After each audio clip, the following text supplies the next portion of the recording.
Welcome back to Furuno Connections. In this episode, we finish up our chart plotter shootout by covering tides, currents, boundaries, and weather. These are all critical aspects of navigating your boat, catching fish, and getting home safely. So let's get started. Let's talk to Captain Jack Carlson.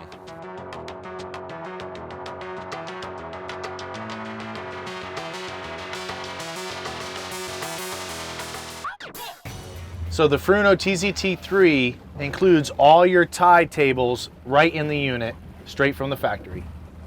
It's very easy to access your tides with the edge swipe. Swipe out, hit your tides.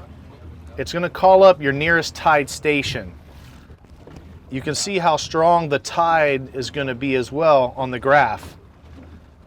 But let me tell you what, this is very important whether you're navigating in shallow waters for the bit larger vessels or even fishing. The fish definitely bite better on different tides. And having this information right at your fingertips not only will increase your catch, but if you're in a big yacht, it may even save you a lot of damage to your boat. So one of the really cool features we've included with TZ Touch 3 is the ability to graph perpetual tides and currents. You never have to update them, they're always in the machine. So whenever I go in, I can just swipe up my layers menu, turn on tide heights and currents, and instantly have all the tide icon and current icons appear. If I touch my tide in this area, I can see the Hawk Channel tides, or if I want to check currents, I can just pop out of that, hit the current hour right here, check currents. If I want to graph tides or currents, I can hit the graph button that's included in that page and instantly bring up the tide and current graphs. It's so simple to use. It's an easy way to check exactly what's going on as far as your navigation. Moon phase, as well as sunrise and sunset, are also included in the current and tide icons. Knowing your boundary lines are very important because that could be the difference between getting a ticket or not getting a ticket. For example, Sombrero Key is a no-take zone. So this would be a great area to set up your boundary lines. You can set alarms. So if I want to, I can set my alarm and automatically know as I approach the boundary when I'm getting too close. It's really important for commercial fishermen who are working with MLPAs or different areas where they know there's no take zones, and if they break that boundary, they're in trouble. So this is a great way to be safe and understand your location and how you are with respect to these boundaries. It does give you tides, so we're going to quick go to menu, and we're going to press layer, and then we're going to go to chart, and then here you see on the right hand corner it gives you tides and currents.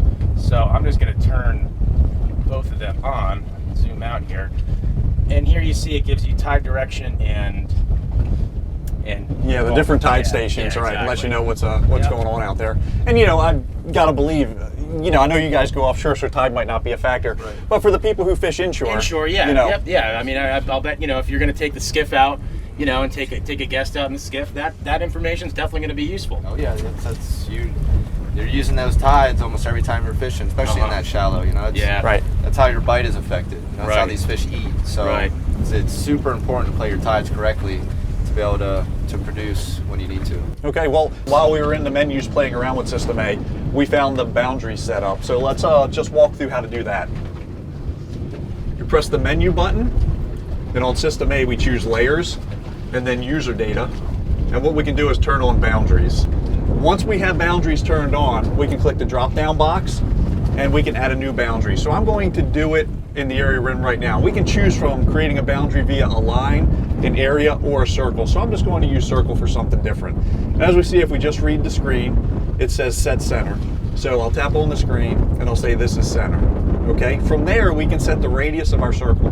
So we'll just drag it out. And if you see, we kind of have that turquoise line on the screen. If we wanted to, move it around this area here, encompass this very shallow area, we can just set the radius. And now we have a boundary around that area and it's done. If we want to edit it, we can change the name. If we have a specific name, the System A defaults name to a number, so we'll call it Circle 001. But if we want to edit that, we can definitely do it. If we want to delete it from this point, we can do it too. On System B, as we look at the chart, we have plenty of tide stations to choose from in the area. With a quick glance, you can see the tides coming up or going down. If you want to get more information, you simply tap on the tide station. When the depth comes up, you just tap on it, and from there you get a full tide screen. Now you can tap on any area you want, and it will tell you what the tides are going to be in that particular time frame. Or you can use the knob and just pick a time you're going to be out on the water, and it'll tell you where the tide is going to be at that time. Currents are shown on the screen as well, but they're not as easy to spot as the tides. To view the current, you need to tap on the icon and get the current speed pop-up box.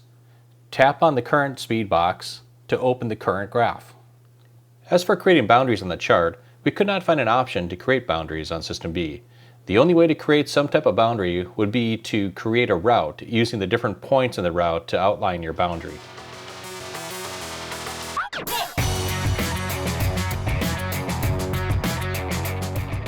Now, Captain Cam, we've been out, running around testing these units all day. One thing we haven't really talked about that much are tides. How do tides come into play when you're out here fishing? Yeah, so tides come into play almost in every aspect, especially when I'm fishing closer to shore and not offshore fishing.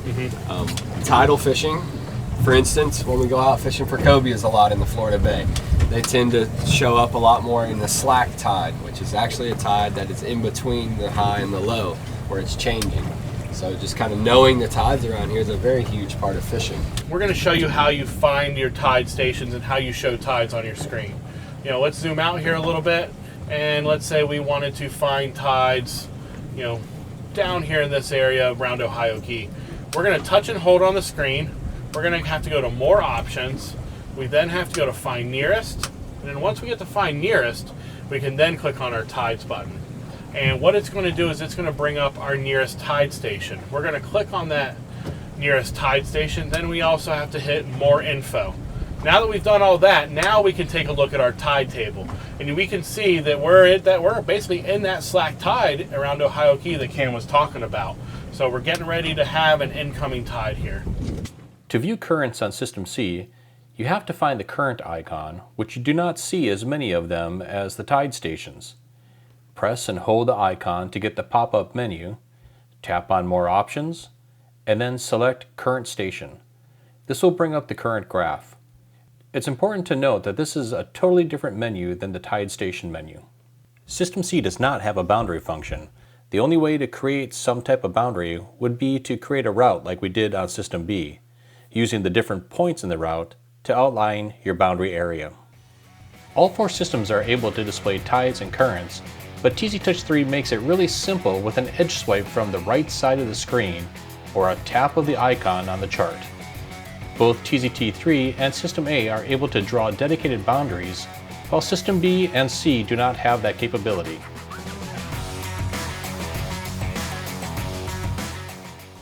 All right, guys, so I just came over to Captain Jack's boat from testing System A all day, and one of the things we talked about with System A is the only weather service you can get is a paid subscription through Sirius. And that's a great way to get weather if that's your only option. On System A, that is the only option. But with Furuno, we came over to Captain Jack's boat because we not only offer Sirius weather service as well, we also offer a free non-subscription service as well from Nav Center Weather. And I came over to show Captain Jack exactly how to use this. We're sitting in the marina where he takes off from every day. It's actually the perfect place to connect to Wi-Fi and get that free weather download that only takes seconds to download. So what I want to do first, Captain Jack, is I'm going to show you how to set it up. Okay. So before we get our first weather download, we're going to go into settings and scroll down to the weather page because I want you to tell me what you want to see. So out of the box, we have wind, waves, cloud, rain and snow, pressure, and sea surface temperature automatically selected. That's our default settings.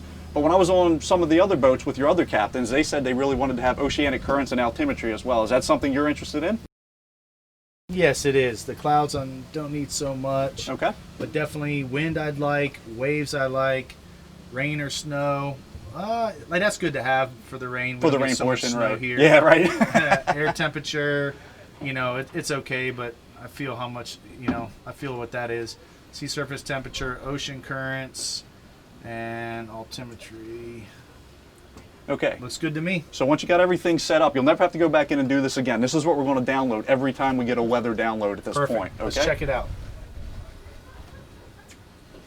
Okay, so now that right now we're sitting at just a regular chart plotter screen, we're going to press the home button, and we have a dedicated weather page. It's this guy right here, so we'll just tap on it. And now the most important thing you need to know about the weather page is it's going to download weather for what you're looking at on the screen right now. So what we don't want to do is hit get weather data, because right now we're only at a 3.5 mile scale. Gotcha. Not much weather coming in there. So what we're going to do is we're going to zoom in, zoom out quite a bit. And let's say we go to, man, you got a lot of points. Let's get rid of those Yeah, points. that's probably a good idea to clear it up for everybody.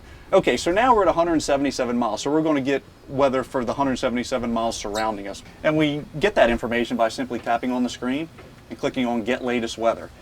You're going to get a connection to the server on the screen. It takes about 10 to 20 seconds. You see it's preparing the weather file already. We see that the weather update's in progress. And in just a few seconds, we're going to have weather for that 180 mile area. So it's pretty much going to say 0 the whole time, And then at it the just, last boom, minute, goes to 100. It's Yeah. going to go to 100. 0 to 100. 0 to 100. There you Just go. like that. Done. So about 20 seconds. And the cool part is immediately you start seeing information on the screen. So no matter where we want to go, I mean, we see where the boat is in the center of the screen, but if we tap anywhere, and you can see where the weather cutoff is. So if we zoom out, this is the area of weather we just downloaded. And that's because we had that up in the screen. Absolutely. And that's what we Absolutely. selected. If we wanted to get weather for the entire United States, we could have just zoomed in or zoomed out to the entire United States.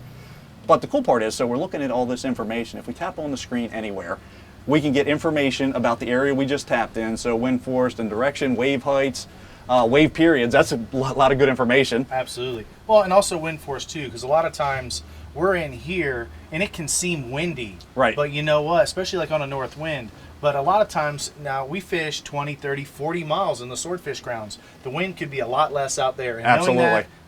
knowing that information in advance is definitely an advantage we need. And the cool part is, Jack, is remember when we set up in the menu all the things we wanted to see? We don't have to flood the screen with all that information. We can select it right here on the weather page. So we simply look at the screen here, we scroll down, and we say weather data. We pop it up.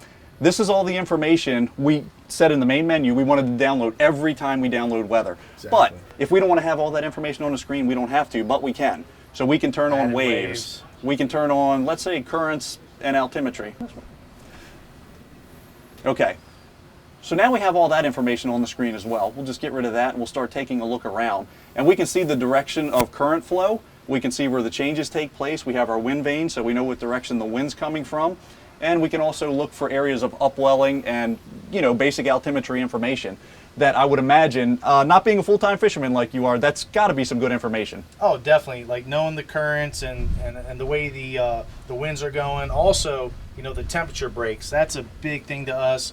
You know, we buy reports that actually tell us that. But having this free and available to us from Furuno, that is a money saver, and it gives us the edge of knowing where the fish are. And the cool part about it is, Jack, it doesn't matter if you hook it to, so we can hook the TZT3 up to the hotspot on our cell phone. We can hook it to the Wi-Fi here at the marina. And like we saw, in 20 seconds, the weather's downloaded and we have it. The default is download weather for 4 days. You can download it once per day to keep it the most updated. Or, you know, if you're going on a trip, you can download it for up to 14 days. Awesome. So now once I have it downloaded here and I go offshore and I want to get a new reading, how do I do that? Once you're offshore, if you're too far offshore, you can't get a new reading unless you have a serious subscription. Because remember, we have to have either a cellular connection, we got to connect this unit to Wi-Fi to update the free weather data. Once that's done, you know, we can just use it until we get back to a spot where we can update it again. So all I really need though is cell phone service with the hotspot. Absolutely, that really is all you need. And That's so great. if you're only 3 miles off the coast, I mean, we've been out, you know, 3 miles pretty much all day today and I still had good cell phone service. Yes, I mean, actually, I get service a lot of times 10 to 12 to 15 miles out. So, you know, finding that Gulf Stream, the inside, shouldn't be an issue for me at all. Right, I wouldn't think so. And the other cool part I like about this, if you just want to see what the weather's going to do throughout the day, you can either drag your finger along the bar and just watch changes take place, see what the wind vanes are doing. That's awesome. Or we can also animate it and just let it play through and sit here and watch what's going to happen. So, Tim, how often is this updated? Well, Jack, you know, it's interesting. Nav Center weather is updated on a 12 or 24-hour increment schedule. So say, for instance, you're leaving here early in the morning. Let's say you leave at 6 a.m. If you were to go out there and be offshore at noon and you tried to update it again, you're going to get the same information because it won't then again be updated until 6 p.m. that night. So as long as what you're doing as a fishing boat captain is updating it while you're here in the marina every morning before you leave, you're going to have the most current information. And the other cool thing about this NavCenter weather software is it's available anywhere in the world. If you have a Sirius subscription, you know, that's a US-based company, and just the satellites are above us. If you're over in, you know, Europe or Asia or anywhere like that, you can't access Sirius weather. But this NavCenter weather does work there. That's awesome, man. Worldwide. Worldwide. All 4 systems are able to utilize the SiriusXM subscription-based marine weather with an add-on module. However, TZ Touch 3 is the only system that offers a built-in, free weather service that not only offers weather for North America, but worldwide. Well, that finishes up our chart plotter testing. Hopefully, this gives you a good feeling on how all 4 systems stack up side by side when it comes to ease of use, speed, and the number of touches it takes to do simple chart plotting tasks. In the next episode, we've got something special for you. We figured, who better for you to get a first-hand impression of the systems from than the captains and the crew? We're going to sit down with them and see how they thought TZ Touch 3 stood up against the competitors. So make sure you join us for the next episode. You're not going to want to miss this. Thanks for watching. If you enjoyed this video, make sure you like, subscribe, and click on the bell below to get notifications for the next time we release new videos. Thanks a lot, and we'll see you next time.